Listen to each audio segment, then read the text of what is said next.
پوښتنه وکړه چې قضایي لمونځ څنګه راګرځي. بعضې خلکو دا خبره هغه اهمه کړې ده، هغه دا او که مناسب صاحب وایي زه اورم، نور موږ هم لږ باید موږ هم څه واورو.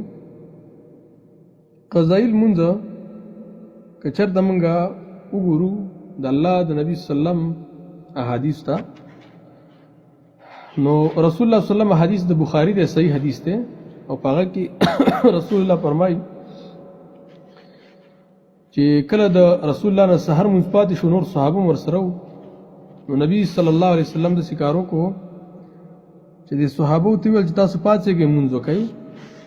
بعضې خلک دا وایي چې نه د سحر مونځ نه قضا شو، هغه به د سحر دې سره کوي، او دغه شانتې که د ماښام قضا شو ماښام دې سره. خو دا خبره خطا ده، نه چې په کوم وخت کې د نه قضا شو او په کوم وخت تا ته رایاد شو، نو ته کولی شي چې دغه مونځ وکړي.